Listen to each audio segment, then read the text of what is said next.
Hi everyone, it's Dr. Michael Canule, and I'm here for our October CEO message. October already, I can't believe how time flies. I'm sure we've heard that one more than once. I have a lot to talk about today. First of all, just to mention how busy everyone has been here. Our tutorial registrations opened up September 21st, and we had more students registering this year than we've ever had. We're in record numbers. Our online classes have started, and the demand there has been extremely strong, so we're excited about that. I spoke with Christine just a little earlier about our pedagogical services team.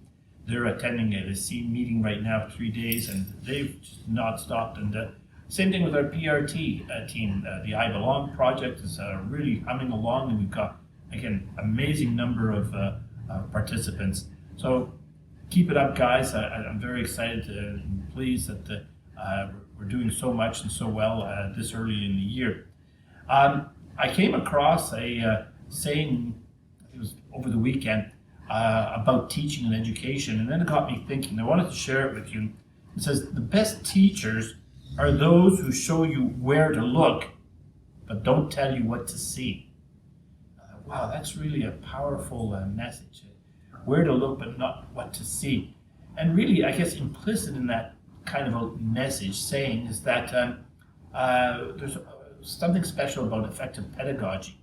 And then, of course, I got thinking about, have we learned anything from our last 6-7 months of pandemic and teaching in a particular environment?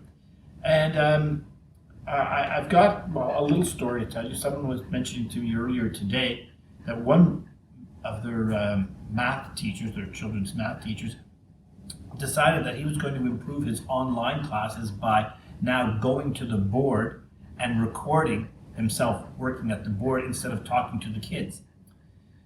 And I guess that's an improvement, rather than just talking at them. He's now working at the chalkboard. But it's a long way from where we need to be. I had another Français langue seconde teacher who was telling me that what she likes to do is to read to the students, and that's kind of like about half of all of her classes, and then they review grammar sheets that she sends out to them. And I'm wondering, well, have we learned anything? And because clearly when you're in an online environment, if you're not working hard to engage those students cognitively and emotionally, if you're not working to create a relationship, you're not going to be very effective. And ironically, not ironically, I guess, but realistically, the same is true as in a regular classroom.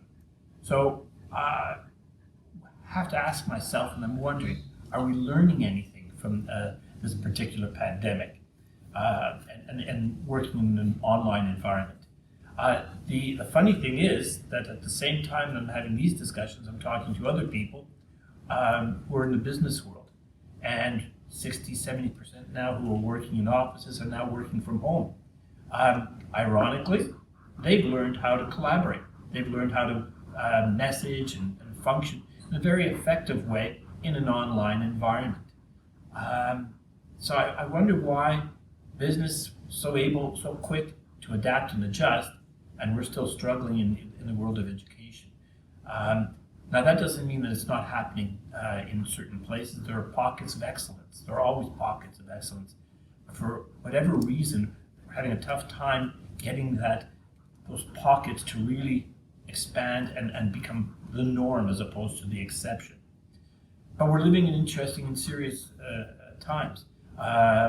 In Alberta, educational leaders were telling me yesterday that because of cutbacks, because of certain policies, they feel that their government is actually pushing them back to what they're considering to be like 1973 standards, which they consider to be backwards. Now, I kind of objected to that since I started teaching in 1973, but I get what they were saying, is that at a time when we need to be moving forward, where we need to be learning from our people in the business world and adjusting and adapting all of these things to education, we're not. So lessons learned from the pandemic thus far, well, we're learning, but it's still a struggle. I think there's a lot of good intent, and we need to turn that and convert that good intent into good actions and effective pedagogy. We probably are going to go into a period where there'll be even more demand for online classes. And as a result, we need to have better and more effective online pedagogy. So I'm calling on all educators to really give this some thought. Work hard at it. It's not easy, but you do have to convert your pedagogy. You have to adjust to a new reality. And this is not something that's a phase. I think that we're going to see a lot more of this going forward. I wish everyone the very best. I know there are difficult times.